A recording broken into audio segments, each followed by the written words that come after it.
All right, so we've got this 1967 Jeepster Commando that we've been working on for a while. Been doing a bunch of work to this. Started out with, you just wanted it to drive a little bit nicer, handle a little bit better.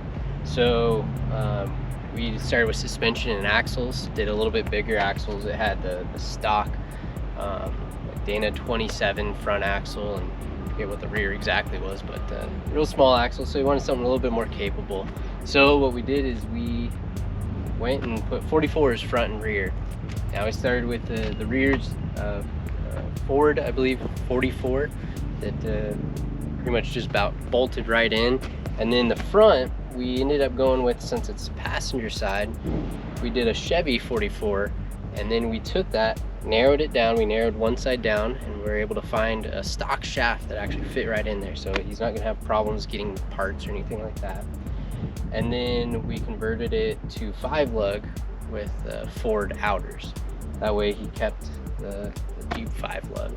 And then we were able to get these wheels for him that kind of match the nostalgic feel of the Jeepster. So really nice look. Ended up on some 35-inch BFGs.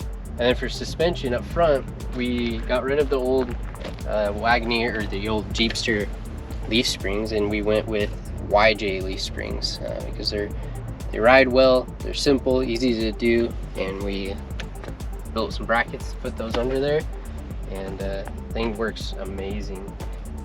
Gave it a much nicer stance overall, a little bit wider, much taller than it was, so he's going to be able to go out to his camping or to his hunting club. A few other things that we did, he had requested if we could do some steps, so we did a set of amp steps. Now we took these off of, I think it was a 2017 Dodge kit, and modified it to fit with the Jeepster. So it's got a little door switch in there, so that once you shut them, you go right back up, and it makes it real nice to get in and out of the Jeepster. Inside we didn't do a whole lot, but we did do all new wiring throughout the entire Jeepster. It's really nice and clean, and we wanted to keep it that way, so we kept a factory wiring harness. And then we installed also, as you can see there, a Holley Sniper on this odd fire. Now that was the biggest chore.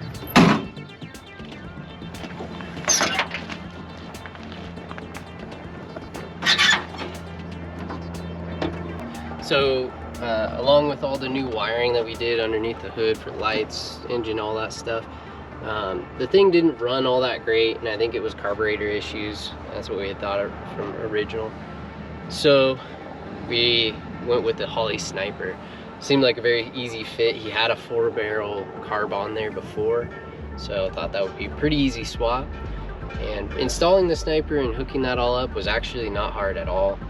What ended up being an issue was this intake. It was a dual port intake that caused all kinds of issues with the way that the Holley gets its information to be able to run, map sensors, all that stuff. This intake, which is very unique to these, just messed up all of that.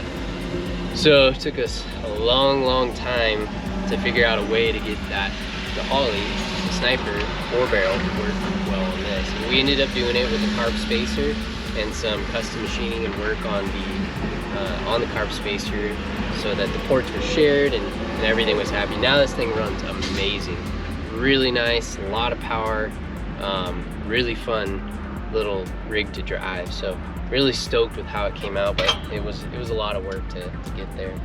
A couple other things we did was we put the HEI distributor in here from DUI, and that worked out really nice to get a real good spark and ignition system. And then he also wanted power steering and power brakes, were a couple things that this Jeepster was lacking. So we installed the power brake setup, which is pretty straightforward and easy. Worked out really nice. Now this thing stops really easy. And then same with the power steering. This thing was really tough to steer, especially in parking lots. So putting the power steering on there, adapting that, makes it a world of difference. And we just went with a CJ power steering box, and there's actually a bolt-on bracket to be able to bolt that onto the Jeepster. So it wasn't too bad of a swap to be able to do.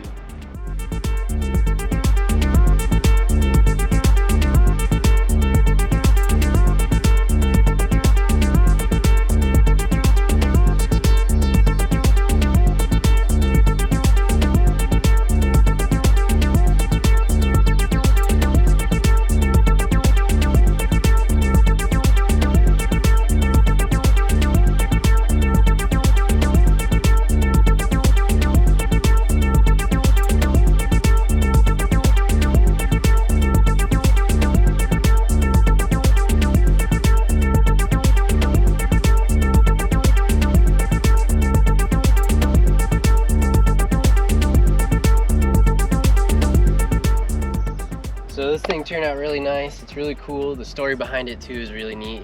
This customer's father bought this thing brand new in 1967. So our customer remembers growing up, beating it up throughout his life, working on it, fixing it. It's been through a few rebuilds, and so this is the next rendition of it. So it's really cool to be able to be a part of it, be able to deal with something like this and keep it still looking really nice. And every time you drive it anywhere, people compliment, just love the Jeepster, love to look at it. So really stoked about this project, and hopefully we get to be able to do a few more just like it.